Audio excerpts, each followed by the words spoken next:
Good evening to the Samter Society, AERD support group. It is my pleasure to be here this evening. I'm Dr. John Basso.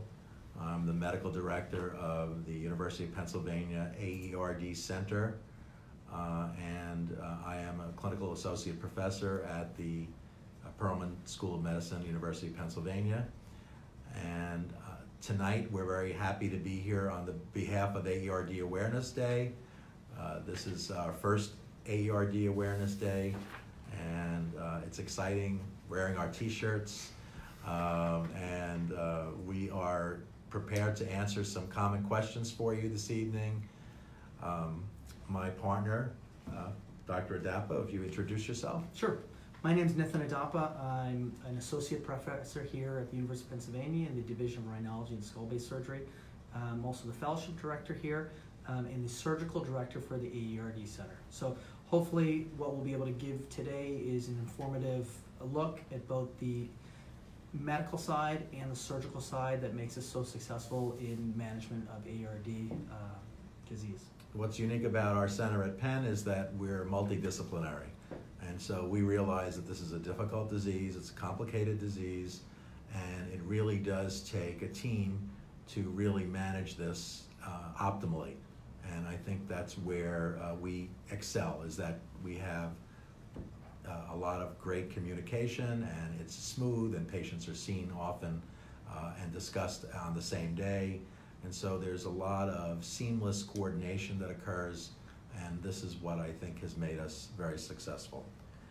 To start with, our first group of questions is going to deal with the symptoms of AERD. And I think everyone is familiar with the symptoms of AERD, which, as you know, are primarily rhinitis and rhinosinusitis, which are nasal congestion, recurrent sinus congestion, sinus infections, runny nose, loss of sense of smell, nasal blockage, and then chest symptoms of cough, wheezing, shortness of breath, and of course the hallmark of the respiratory reactions that occur to aspirin and non-steroidal anti-inflammatory drugs.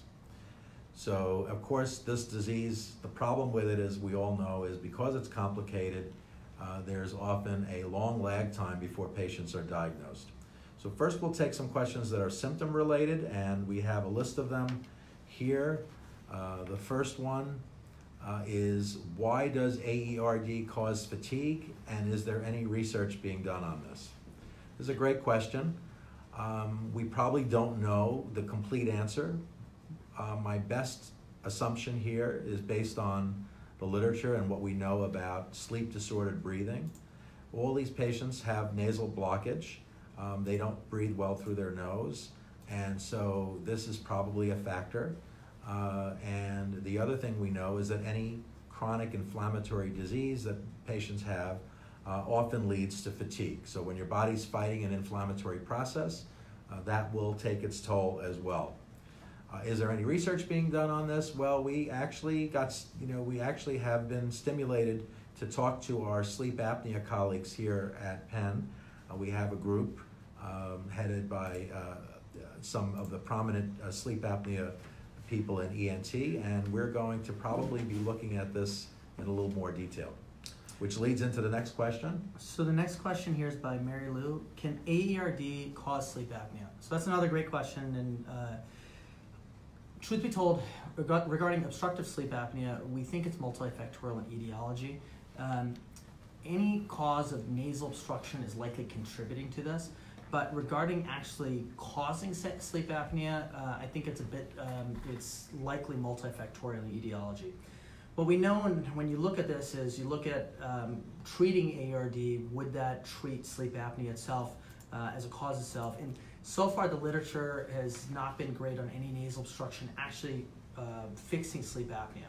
So there's been one small study out of a Turkish group looking at AERD that did show some success, but in general, when we look at the larger studies, most of those have shown, if you look at actual sleep apnea scores, which are your AHI index, most of these obstructive nasal diseases, including AERD with obviously nasal polyps or other chronic sinusitis with or without nasal polyps, is they're not doing a whole lot to really decrease that AHI number. They reduce them a little bit, but don't really fix sleep apnea, so that would imply this is likely not the cause of it.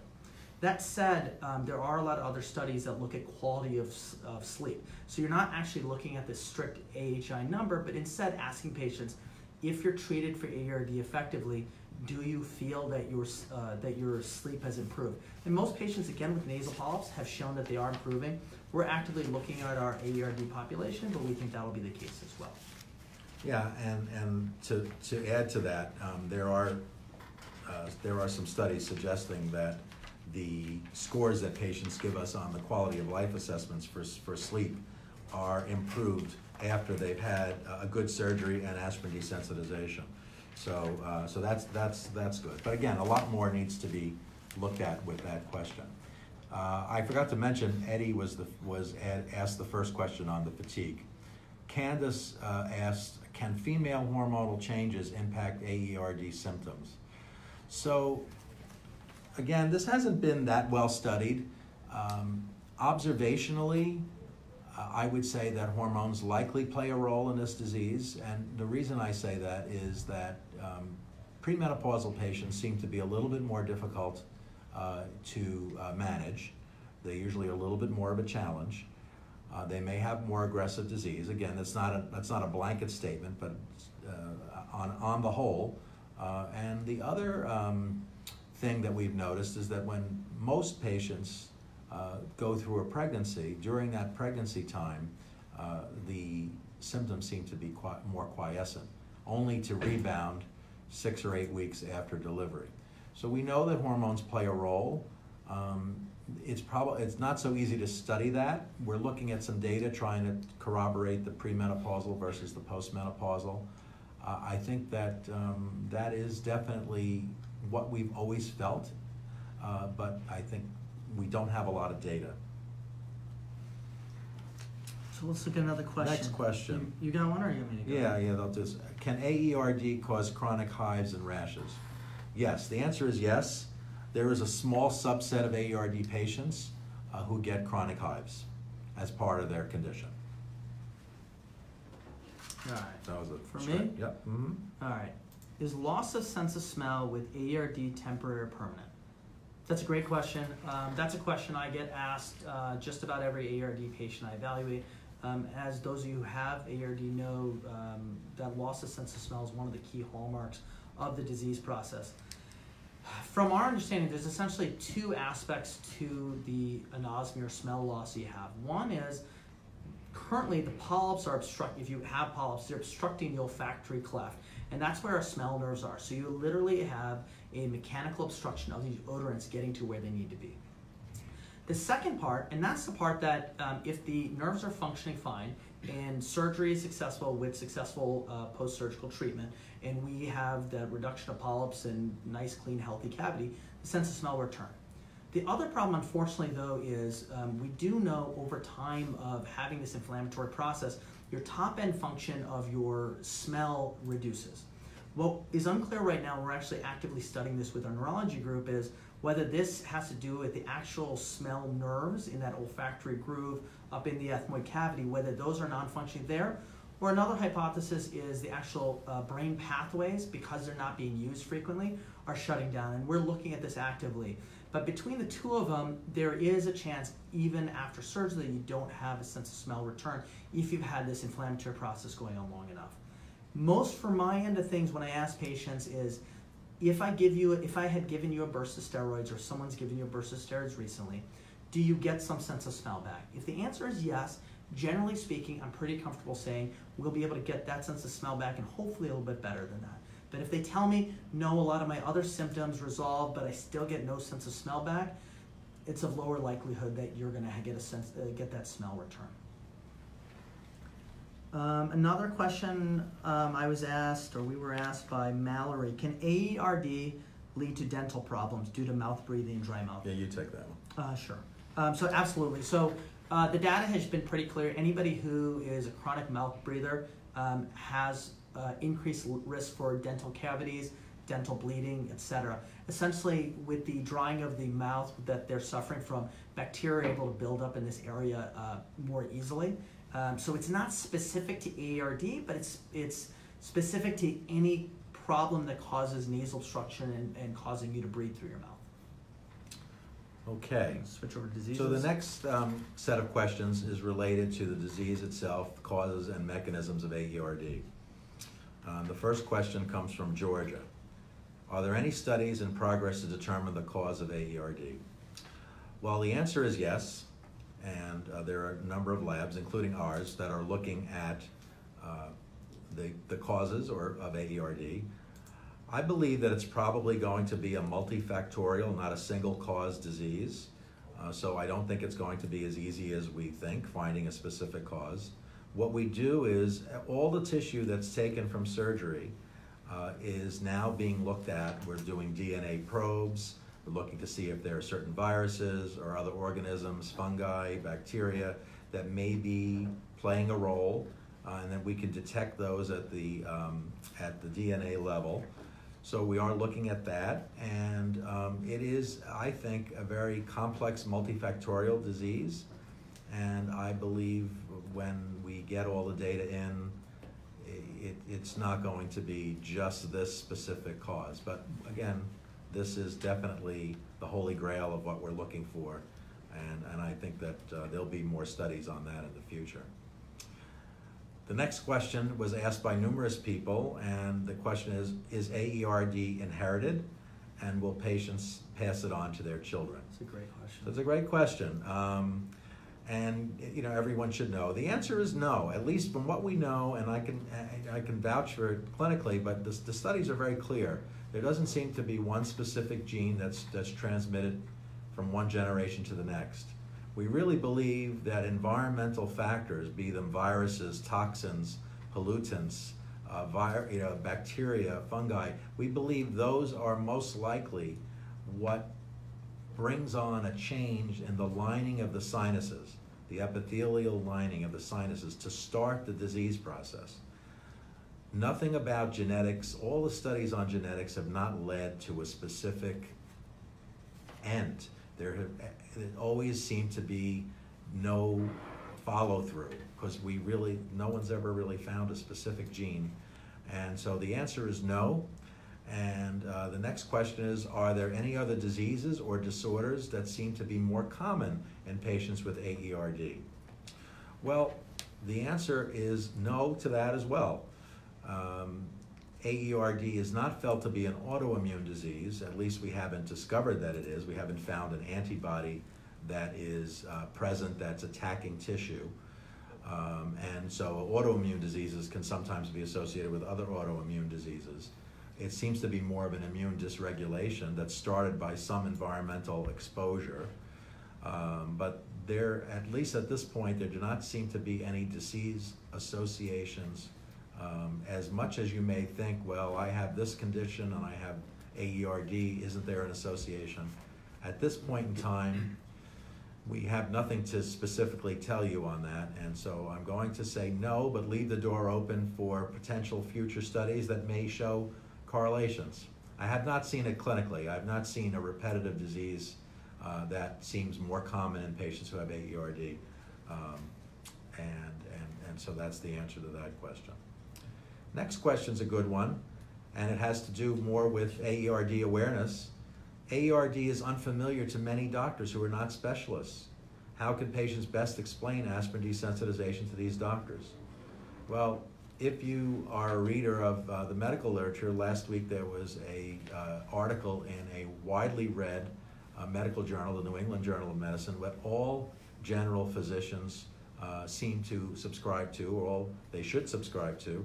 So the word is getting out there a little bit more, and I think the best way to do it is to bring your physician medical literature.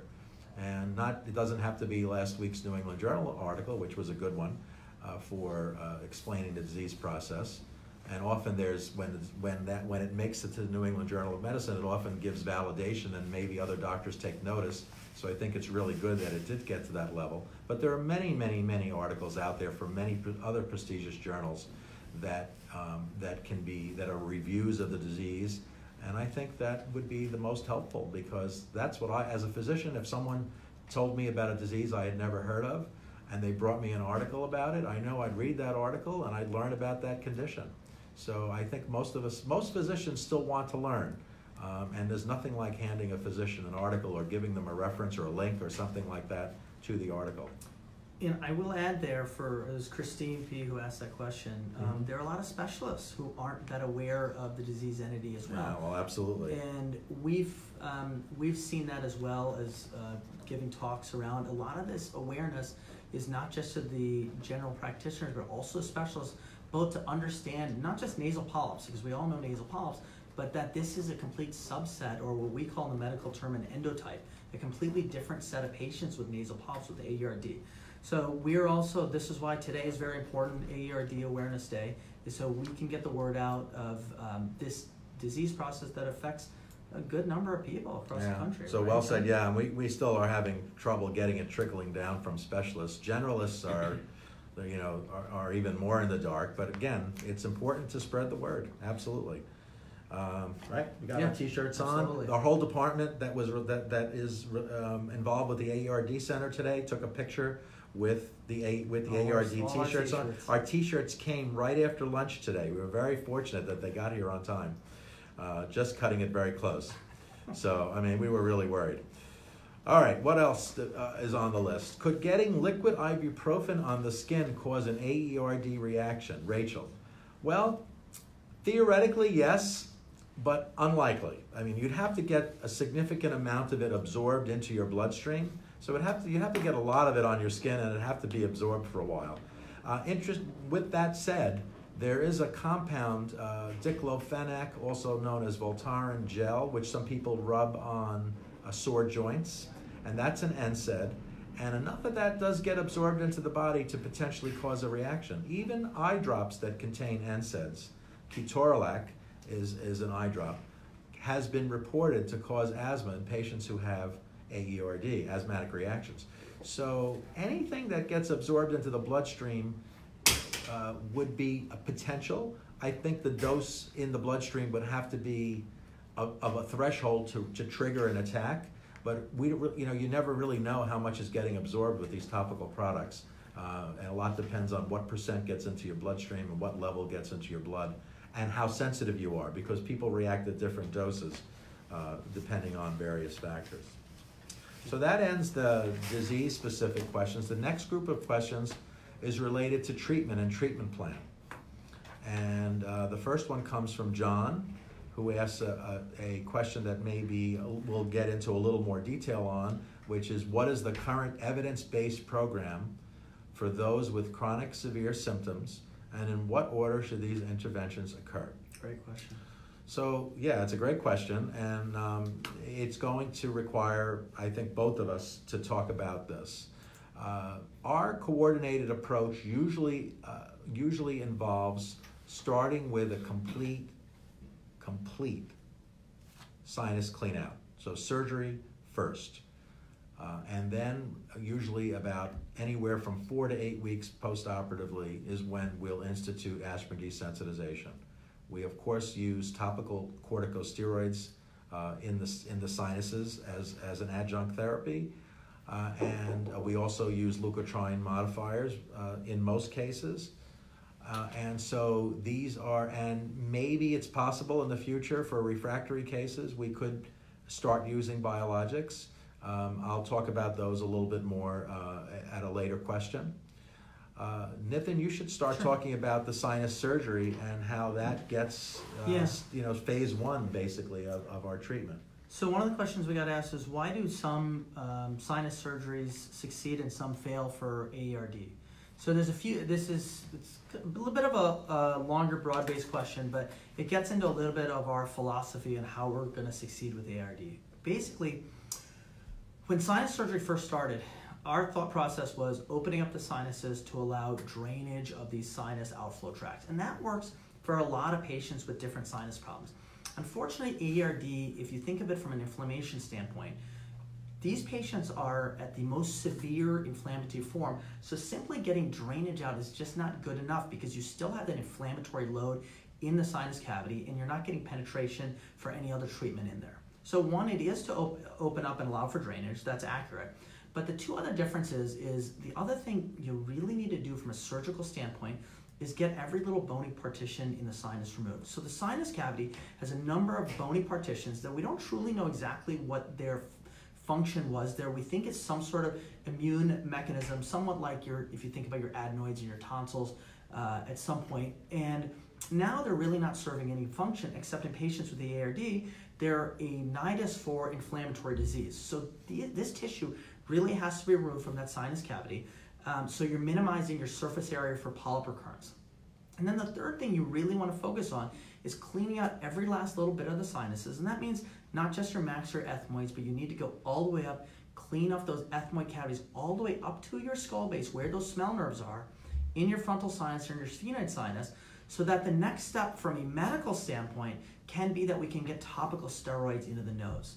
So when you see a lot of ear, nose, and throat doctors pushing the neti pot and rinses and topical steroids, they still need to get where they need to get. So if the surgery has not opened up all those cavities, it's not going to be very effective.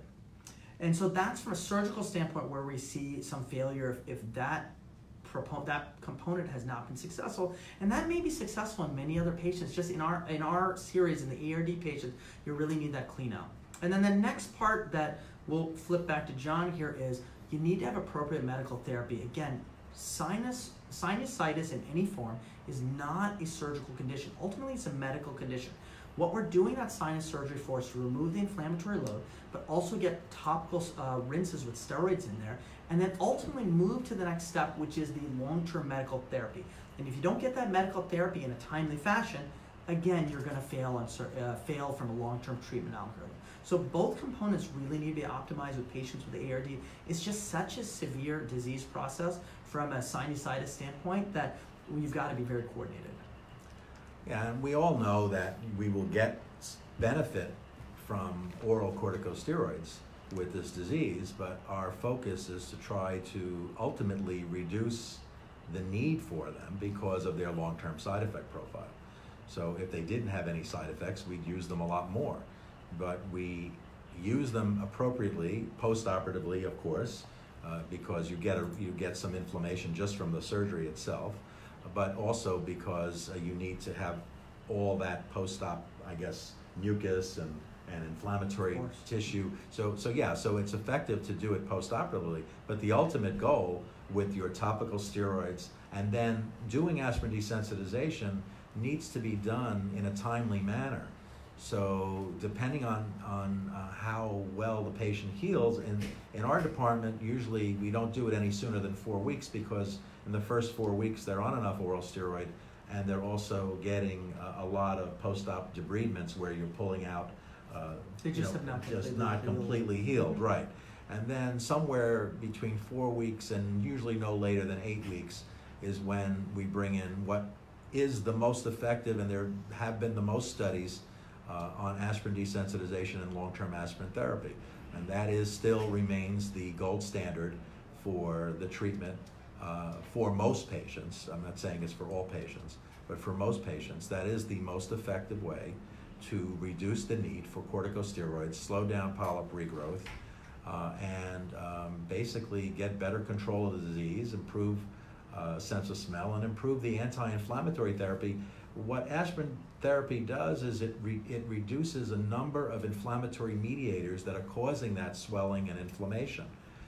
Because it has an effect on so many different mediators, it's much more effective than just blocking one, like a leukotriene, or like a biologic, just blocking one interleukin 5 or interleukin 4. So although they often are necessary adjuncts in very severe cases, and again, we'll do everything possible to spare the long-term use of oral corticosteroids. The one treatment that has the greatest effect is aspirin therapy. And John, if you don't mind me asking or jumping in, I think it's important for the audience to know that that timing of when the desensitization is really important.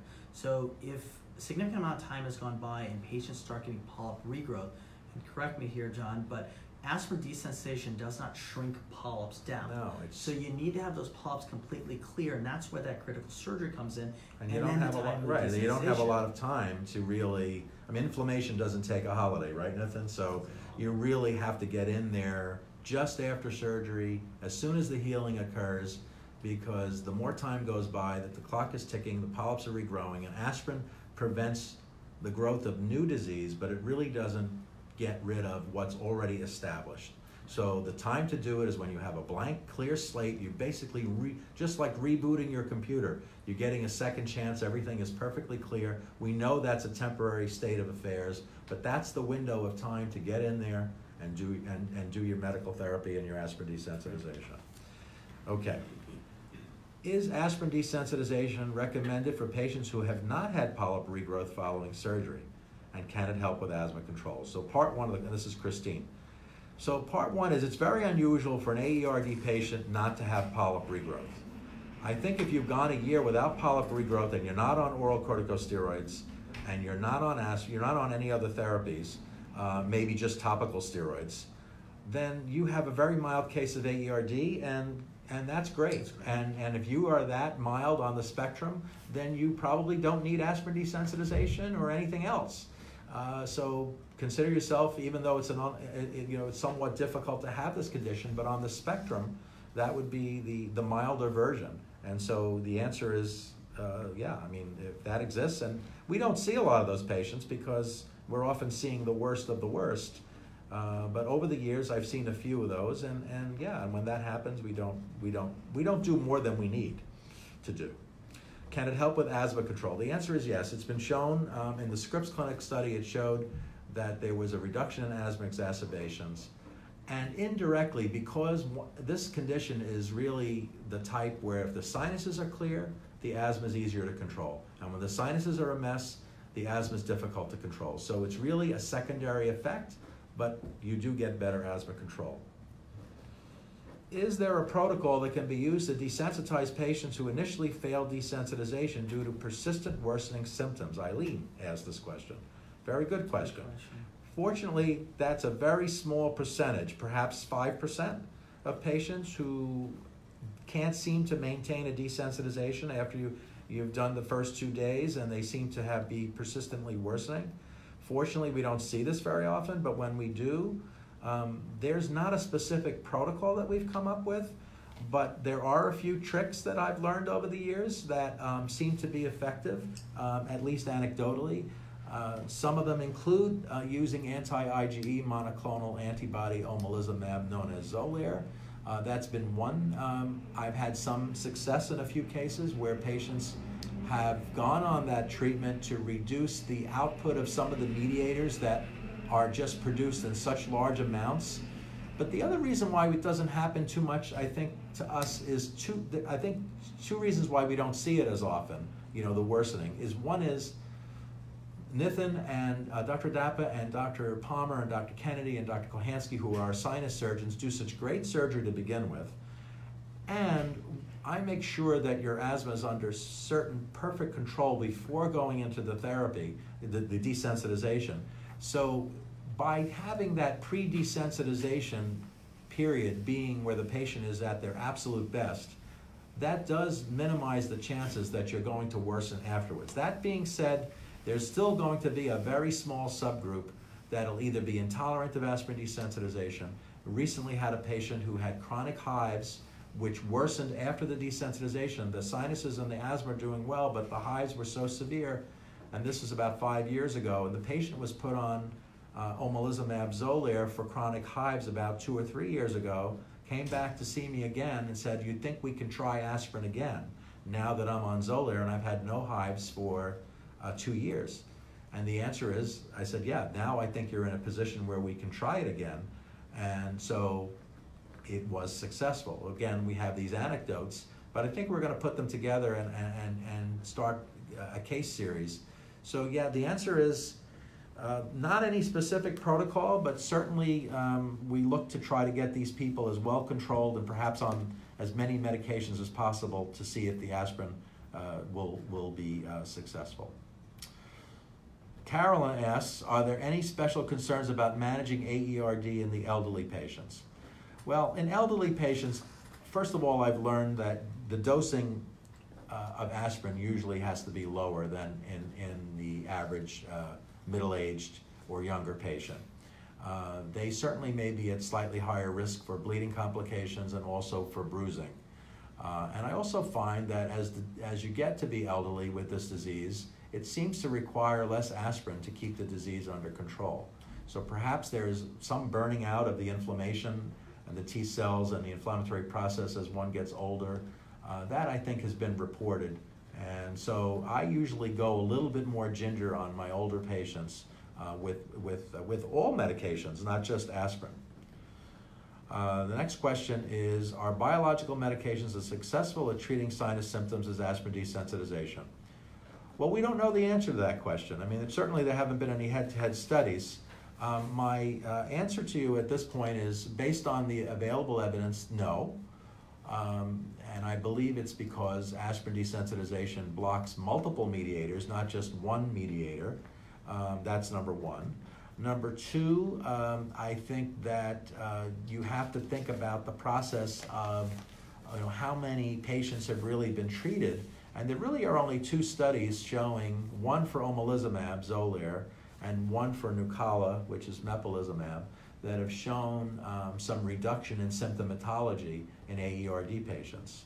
I find that anecdotally, the asthma seems to improve much more robustly than the sinuses do in AERD patients with biologics.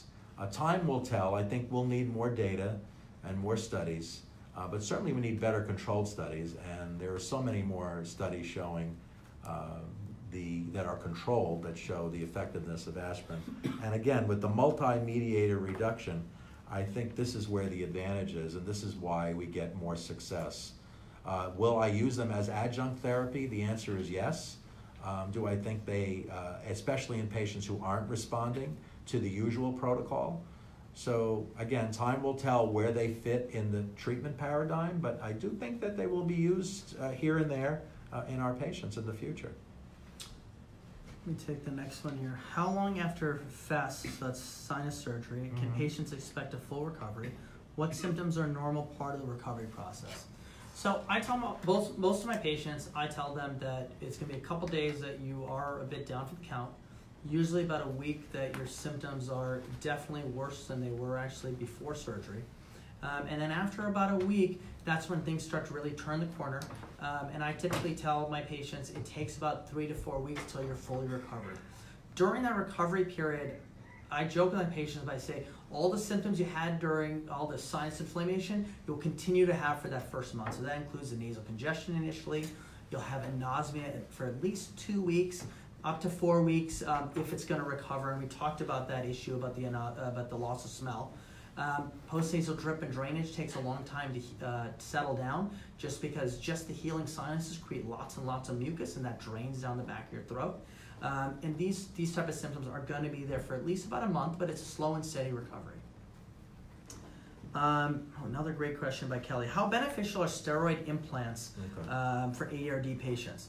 So going back to our treatment algorithm, you have to think about what are your goals. So if your goals are, hey, for whatever reason, my sinus have flared up, I've got polyps there, I need some immediate recovery, steroid bursts are going to help that, which again have the systemic side effects, or Propel is going to help that in a short period of time, one of these type of steroid implants. Steroid washes are going to help that, but these are all short-term treatment options. For somebody, again, I think we've been stressing this AERD, which is such a severe disease process, none of these are going to give you any long-term treatment. Now, there are certain situations where I see a patient who has had very good sinus surgery, like say a year ago or so, so they've had that clean out cavity we talked about, but unfortunately have had some polyp regrowth.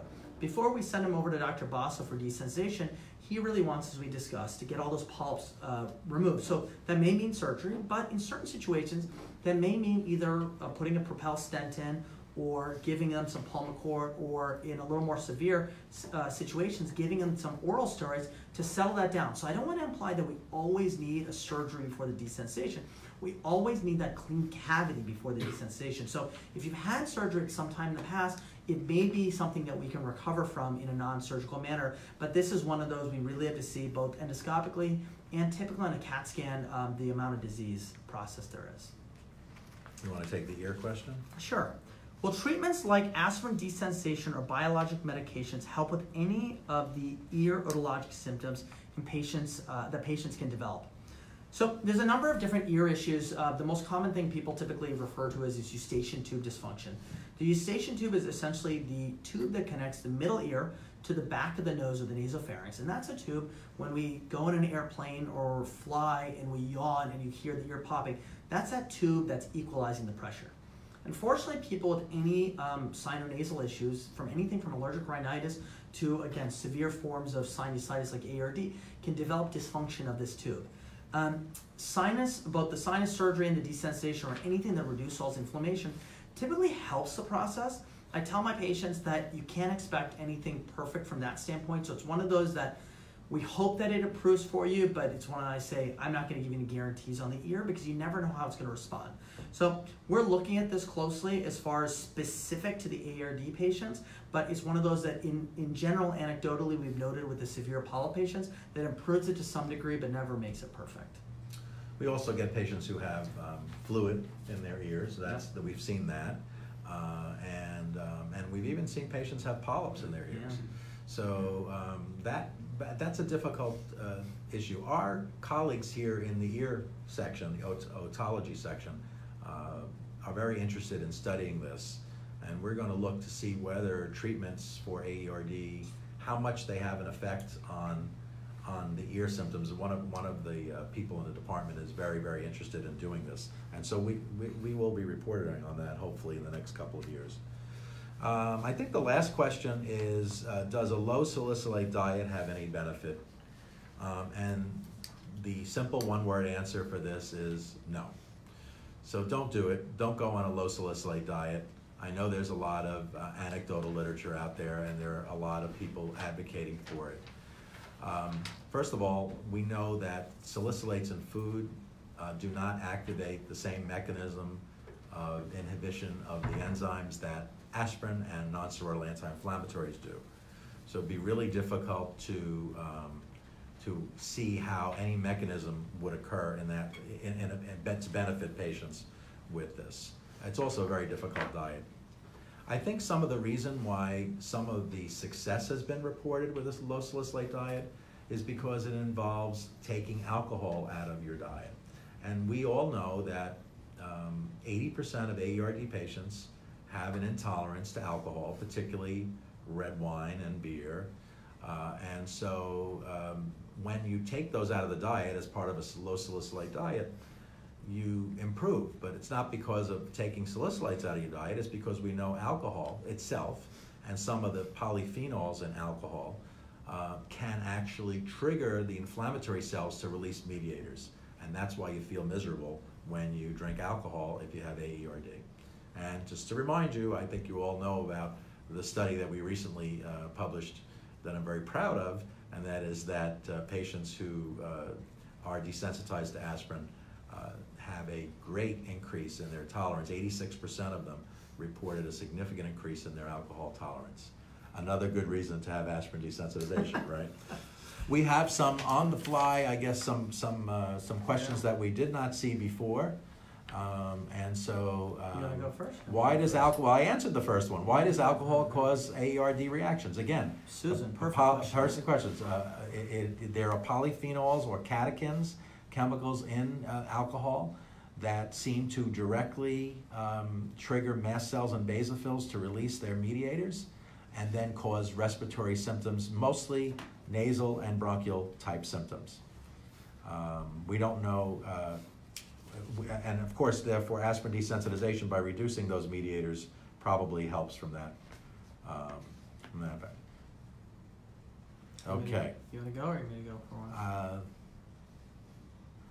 I'm not sure I understand this question.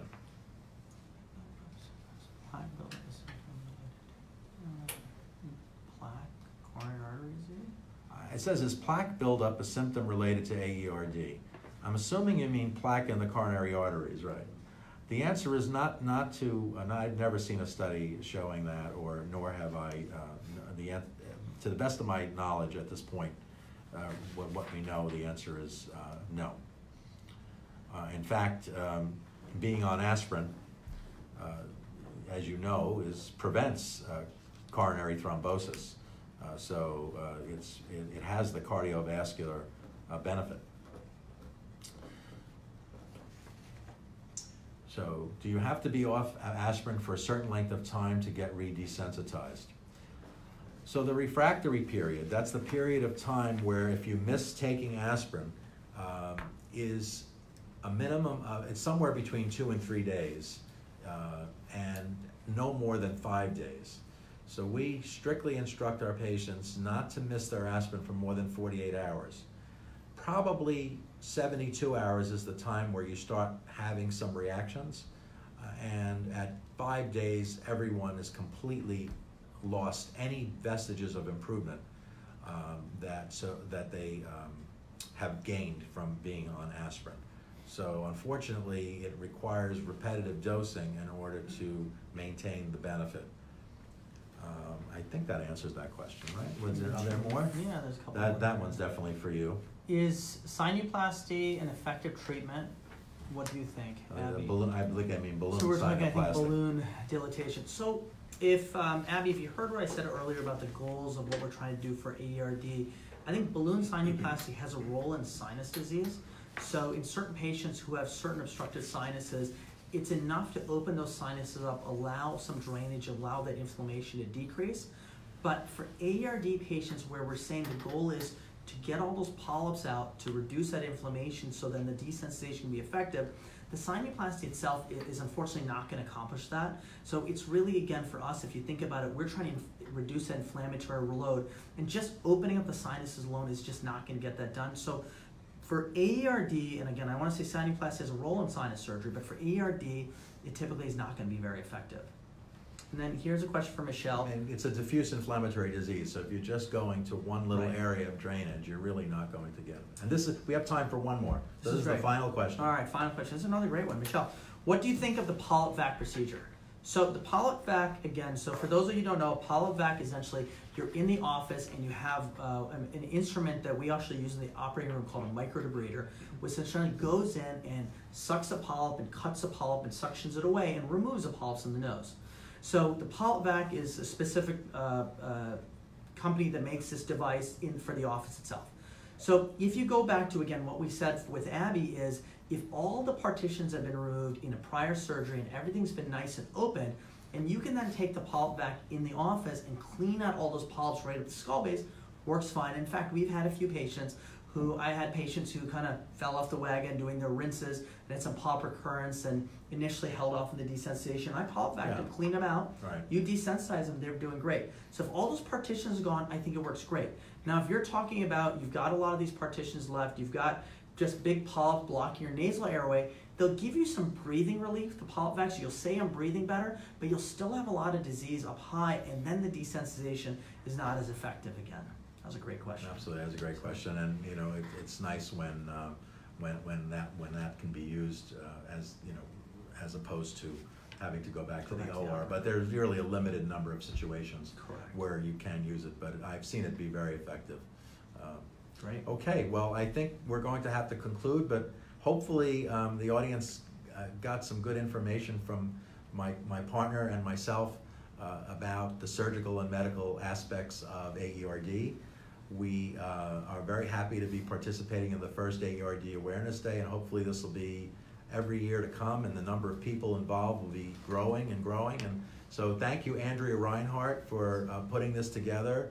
Andrea really is really a barrel full of energy. She's really, really a dynamo when it comes to putting all this together, and she is really, really to be applauded for her efforts for putting this together. And absolutely. All right. Thank you. Thank you very much. Good night.